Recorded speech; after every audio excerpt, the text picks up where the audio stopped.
আল্লাহ একই মানুষ, উনিও চলাফেরা করতেছে, আমিও চলাফেরা করতে, শুধু তফাৎ ওনার জবান বন্ধ আর আমার জবান খোলা। আফসোস।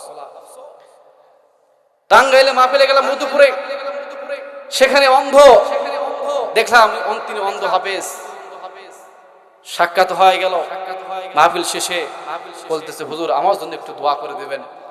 আমি বললাম, ভাই কি দোয়া করব, আপনি আমার জন্য দোয়া করেন। আমরা সেকেন্ডে সেকেন্ডে, মিনিটে মিনিটে, ঘন্টা ঘন্টা চোখে জেনা করতেছি, আর আল্লাহ তাআলা আপনার চোখ না দেখ, কিন্তু আপনার চোখে জেনা থেকে আপনি মুক্ত। কথা বলেন ঠিক কিনা? আমার মুসলমান ভাইয়েরা, চোখটাকে কন্ট্রোল করেন, জবানটাকে কন্ট্রোল করেন। নবী সাল্লাল্লাহু আলাইহি ওয়াসাল্লাম বলেছেন, যে দুইটা জিনিস হেফাজত করবে আমি রাসূল তার জান্নাতে জিম্মাদার। সুবহানাল্লাহ, জুড়ে বলি। এক নম্বর হলো আপনার জিহ্বা, মুখ। দুই নম্বর আপনার লজ্জা স্থান। এই দুটা জিনিস আপনার আমার জন্য বড় কঠিন। যে ব্যক্তি জবানটা ঠিক রাখবে, মুখটা ঠিক রাখবে, তার জিহ্বা কন্ট্রোল করবে, ওই ব্যক্তির জান্নাতে জিম্মাদার কে? আপনার আমার নবী, যে নবীদের সর্দার, রাসূলের সকল নবীদের সর্দার।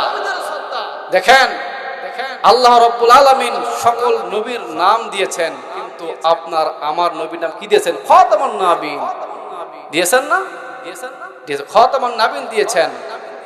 রাসূলুল কারীম, মুরসালিন, বিভিন্ন নাম দিয়ে তিনি ডাকছেন রাসূলকে, বিভিন্ন নাম দিয়ে ডাকছেন।